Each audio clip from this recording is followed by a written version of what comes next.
হ্যাঁ, কোনোভাবে ছাড়া জায়গা নেই।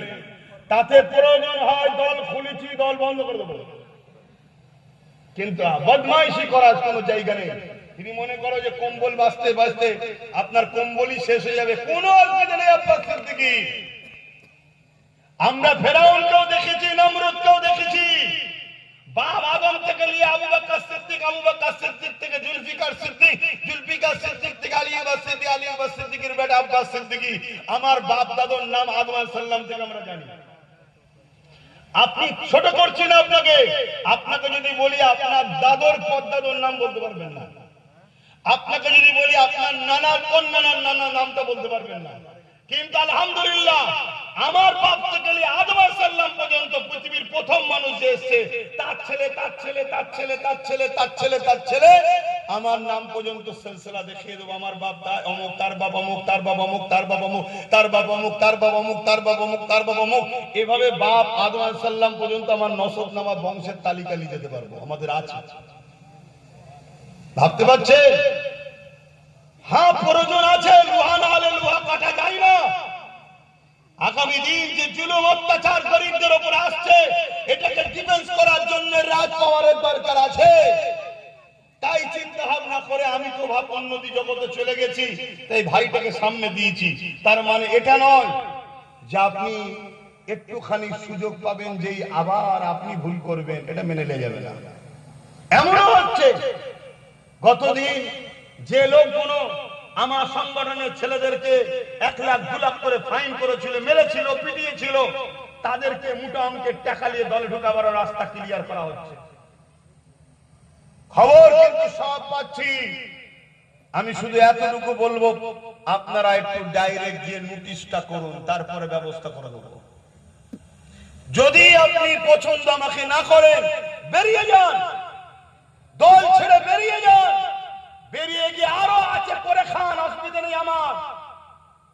কিন্তু মনে রাখবেন, আপনার বাচ্চার কথা আপনি যদি মনে করেন, সাবধান হন, কারণ আপনার হারাম খাওয়ার ফল আপনার বাচ্চাকে ভুগতে হবে। ক্যান্সারের মতো যদি রোগ হয়ে যায়, আল্লাহ মাফ করুক, প্যারালাইসিস যদি রোগ হয়ে যায়, আল্লাহ মাফ করুক, আরো ভয়ঙ্কর ভয়ঙ্কর যদি রোগ হয়ে যায়, 10 লাখ ঝাড়বেন, 10 কোটি বেরিয়ে যাবে। একটু সাবধান হন, আল্লাহ দিন আরো ভালো দেবে, আরো ভালো দেবে। কাজ করুন না, খাটুন না, বিভিন্ন জায়গা আছে, সুযোগ আছে, কাজ করুন। যে আমি তোর এখানে মাল দেবো, আমি তোর এখানে এটা দেবো, সাপ্লাই আমি দেবো, নিয়ে কাজ করুন, করে খান, খেটে খান।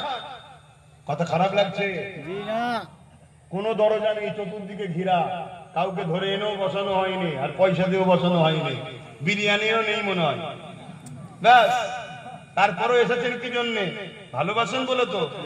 আমি তো চাইবো এক জায়গায় যেমন দুনিয়ায় হয়েছি, পরকালে যেন জান্নাত এক জায়গায় হই, এজন্য তো বুঝাচ্ছি। হারাম খেলে হবে না বাবা, জুলুম করে খেলে হবে না, লুটে পুটে খেলে হবে না। কথা বুঝে আসছে? এগুলো একটু মাথায় রাখবেন। সুযোগ যখন পেয়েছি একটু বললাম, খারাপ নিলেন? তাহলে ন্যায়ের পক্ষে থাকলে, সত্যের পক্ষে থাকলে, অত্যাচারদের বিরুদ্ধে লড়লে, জালিম যত শক্তিশালী হোক না কেন, আল্লাহ আপনার জন্য দুটো রাস্তা রেখেছে। প্রথম নম্বর, আপনি শহীদের দরজা পাবেন। সাহাবা হুজুররা প্রতিটা লড়াইয়ের ময়দানে যেতেন, আল্লাহ পাকের কাছে দোয়া চাইতেন, আল্লাহ পাক আমার যেন শহীদের মরণ হয়, আল্লাহ আমি যেন ন্যায়ের পক্ষে, মানবতার পক্ষে, আপনার দেখানো রাস্তায় লড়তে লড়তে, জালিম অত্যাচারী স্বৈরাচারীর বিরুদ্ধে লড়তে লড়তে আমার যেন মরণটা হয়ে যায়, এইভাবে দোয়া চাইতে। এ যুবকেরা, এটা তো খুশনসিবরা পায়, সব থেকে নসিবওয়ালা যারা হয় তারাই তো শহীদের মরণটা পায়। আমার নবীর সাহাবাদের মধ্যে থেকে এক সাহাবীর নাম বলছি, হযরতে খালিদ বিন ওলীদ। তিনি আল্লাহ পাকের কাছে প্রতিটা লড়াইয়ের আগে দূরে কাত নামাজ পড়ে দোয়া চাইতেন। মোট লড়াই করেছে 120 থেকে 25টা, গরিবদের পক্ষে, বিধবাদের পক্ষে, এতিমের পক্ষে, মানবতার পক্ষে, সাম্যের পক্ষে, শান্তির পক্ষে, জালিমের বিরুদ্ধে, অত্যাচারীর বিরুদ্ধে, খুনিদের